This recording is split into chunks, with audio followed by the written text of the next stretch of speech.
I'm Richard Cumberlidge and I am the lead engineer for Electrification projects at D-Gauge. My name's Colin Johnson, I'm the Managing Director here at D-Gauge. So probabilistic pantograph gauging is an advanced methodology which we use to assess pantograph clearances to structures.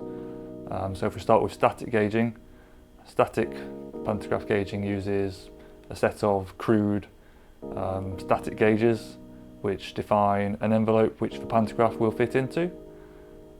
And it's not particularly accurate, it's overly conservative, which means that the structures need to be built bigger to accommodate these large pantograph envelopes.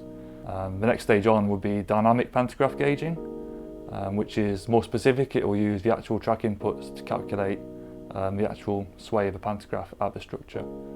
So it is more accurate, but there are only a few companies which actually can do that. We can go a step further then to probabilistic gauging. It's based on the likelihood of events occurring at their worst case at the same time. So we can save space by recognising that the track might not always be in its worst managed position, or that the contact wire might not always be in its fully worn state. Basically we get a better reflection of the real world clearances. What probabilistic pantograph gauging offers to the market is fundamentally another way to look at clearances and tight clearances, really. We've used absolute methods to understand where places are tight, and this gives us another lens by which to understand those tight clearances to a much better degree, and combined with pantograph being an area where it's fundamentally been underloved for the last, I suppose, couple of decades about understanding how pantographs move. It's combining those two sciences, really.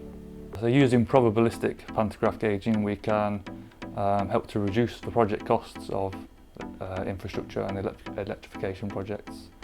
We can do that by removing some of the conservatism associated with perhaps static gauging, and going a step further than dynamic gauging by understanding that events might not always be in their worst case at the same time. So we can save space and free up a bit more clearance at structures, and that helps to save on project costs by reducing the scale of infrastructure works and even preventing bridge reconstructions. So in a recent project for Network Rail Scotland, we've been able to use probabilistic pantograph gauging alongside voltage control clearances. We've been able to save over £185,000 per single track kilometre there. Our involvement with probabilistic and pantograph gauging started, I suppose, back 2013-14 through Future Railways, a past government organisation which really looked to focus and enhance gauging the pantograph space. And so since then we've kind of been at the top of our industry game with continuing to push the research forward and to get more and more detail, more and more accuracy, to the point where now we can offer them widespread to fundamentally every electrification project in the UK. So Future Railways started the journey really with a project to kind of optimise the engineering with the intention to avoid bridge reconstruction. And at the time we supported them by looking at the gauging side of it, and also to test the theory behind probabilistic gauging. From our perspective, it's Future Railways and then what became the Innovate UK as the mechanism to really push this research and turn it from research and proof of concept into a viable, reliable method which we can use today. Absolute gauging is absolutely reliable, no pun intended.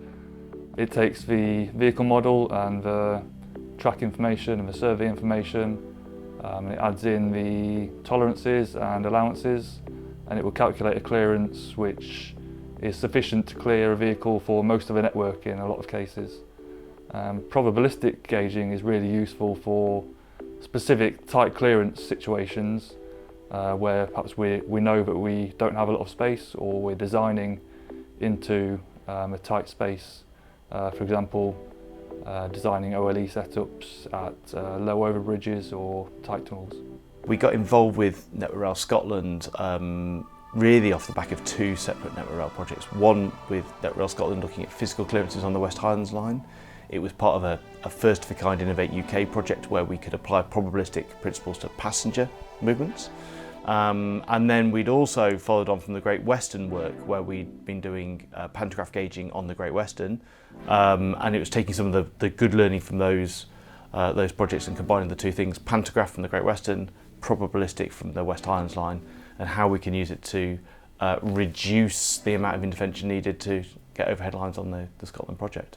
Well, the outside factors impacting Network Rail are fundamentally the need to decarbonise and electrify the railway in one way, shape or form. We, in the UK, I think it's well publicised that we have a high cost of electrification per single track kilometre, much higher than Europe. And that comes from not only our infrastructure, but also the technology and the approach that we use to electrify. So from our perspective, the draw was to, by applying this technology, reduce the cost of electrification, which helps the industry to electrify more and reach the overall decarbonisation target. For Network Rail Scotland recently, we've assessed over 500 structures, over bridges and tunnels, on various routes throughout Scotland. And it's been set up so that we assess batches of 100 structures a month for 5 months. We've worked really closely with the guys at Network Rail, and we've used rider survey data and in conjunction with voltage control clearances. We've been able to show that actually there's a lot more clearance than was first thought at a lot of those structures, reduce the amount of infrastructure works required, and even in some cases prevent bridge reconstructions. Well, I think firstly, great to work with the Scotland electrification team, the Scottish team in general. They've got a very clear remit in what they're trying to do and a very coordinated response, and that's been really good to understand how we can support that. And also from that perspective, we have demonstrated a big reduction in their planned expenditure, and driving us closer and closer to the European benchmark, which we should be striving for. You start to scale up some of those savings. Scotland are looking to electrify over 1,800 kilometres of track, so in excess of £300 million worth of potential savings, which could obviously be used to better invest in the railway.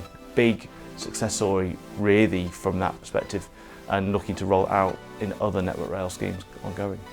And we're very excited to be at the cutting edge of this pantograph technology. I'm really looking forward to it and rolling out on other schemes to help play our part in the decarbonisation effort. It's been really great to work with Network Rail Scotland and their openness to adopt these new types of assessment, these new assessment methodologies, which are going to be really beneficial for the industry. And it's great to see probabilistic gauging being rolled out onto some large areas of the network. It's really exciting because the sky's the limit.